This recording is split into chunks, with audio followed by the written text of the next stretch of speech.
In most cases, a digital system includes multiple outputs.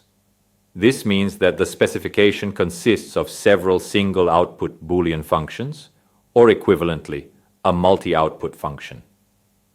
A straightforward strategy for implementing such a system is to synthesize each function independently. However, it may happen that two or more functions generate the same implicants. If we synthesize each function independently, we may end up instantiating the same AND gates multiple times in the circuit, once for each function generating the corresponding implicants.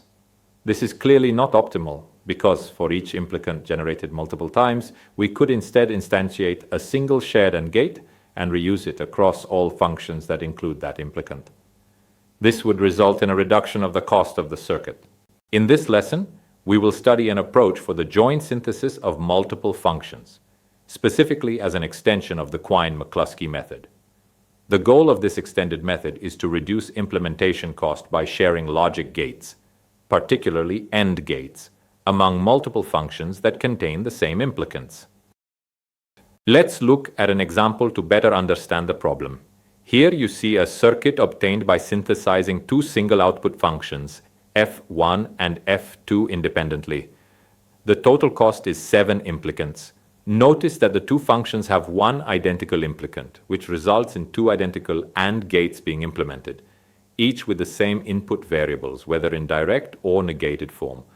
At this point, we can eliminate one of the two identical AND gates and instead distribute the output of the remaining one to both OR gates of the two functions. This distribution, in technical terms, is called fan-out. By doing this, we reduce the overall cost by 1 unit. Pay close attention to how we've written the final expressions. We introduce an intermediate node A, which computes the shared implicant. This node is then used in the expressions of both functions, allowing for logic sharing and reduced cost. There are also cases where an implicant is not prime for either function, yet it can still be convenient to share it between them. In the previously generated circuit, let's focus on the implicants not B and D in F1 and not A and D in F2. These can be replaced by the implicant not A and not B and D. This alternative implicant is not a prime implicant, since it contains one more literal than each of the original ones, and therefore covers a smaller set of minterms. However, as we will see shortly, each of the original implicants covered minterms that, for the corresponding function, were already covered by other implicants in the expression. In contrast, this new shared implicant covers only those minterms in both F1 and F2 that are not already accounted for by any of the other implicants in their respective expressions. In this way, we have identified another shared implicant, and as a result, we reduce the total cost to 5. Since the expressions and schematics alone may not fully clarify how the previous solution was derived, let's now analyze that result using Carnot maps. On the left, you see the result of the independent synthesis of the two functions, obtained as we studied in earlier lessons. On the right, the Carnot maps for the two functions now show the implicants present in the optimal solution displayed in the previous slide. In orange, you can see implicants that belong to only one function. Then, there are shared implicants. Specifically, in green, we highlight B and not C and not D, which is a prime implicant of both original functions, as you can verify on the left. Finally, in blue, we show not A and not B and D. That is the implicant that covers, for both functions, the only minterms not yet covered by any other prime implicant. The key question we now ask is, how did we identify not A and not B and D? If you look closely, this implicant forms the largest possible grouping that simultaneously covers minterms from both functions.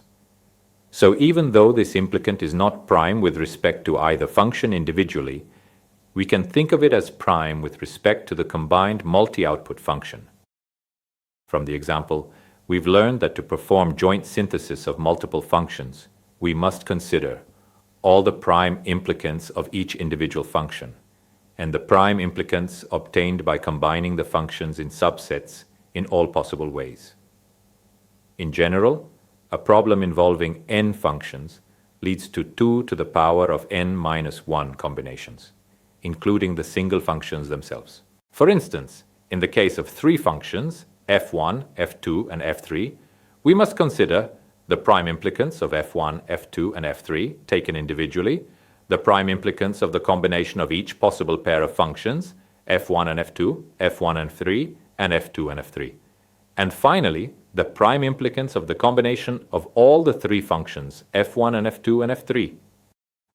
The computation of the combined function for two functions without don't care sets is straightforward. Each cell in the resulting Carnot map contains a 1 only if both input maps have a 1 in the same position. However, the presence of a don't care set makes the process a bit more complex. In this case, the combination must be computed by applying the rules shown in the table on this slide. Finally, when dealing with more than two functions, the combination can be performed by applying the same rules iteratively. Let's return to the previous example to explain the process of solution identification. We begin by computing the combination of f1 and f2. For this combined function, we identify three prime implicants. These are then added to the set of prime implicants already derived from the individual functions.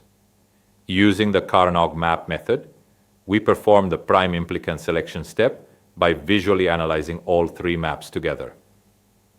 The goal is to find the smallest number of implicants that together cover all minterms in the onsets of the two individual functions. More specifically, for each function, every minterm must be covered in at least one of the maps related to that function. In this example, each minterm of f1 must be covered by a prime implicant either from the map of f1 or from the map of the f1 combined with f2. The same rule applies to f2. Just as we learned for single output synthesis, we first identify the essential prime implicants, this time by considering all three Carnot maps, and then we select the minimum number of prime implicants that cover all remaining ones. Without walking through every detail of the solution process, we would like to highlight that in the map on the right, we use the two green implicants, while the third one, not A and C and D, is not used, because all the minterms it covers are already covered by other implicants, which selection led to the solution with the minimum cost. We have now introduced the problem of joint synthesis of multiple functions, extending the Carnot method to support this scenario. However, we've also seen that the Carnot method becomes too cumbersome in this context, as it requires working with multiple maps simultaneously, which can quickly become unmanageable with several functions. In the next videos, we will study the extension of the Quine-McCluskey method to the multi-output case. As we'll see, it still relies on just one table for each of the two phases, prime implicant generation and selection, making the process significantly simpler and more systematic.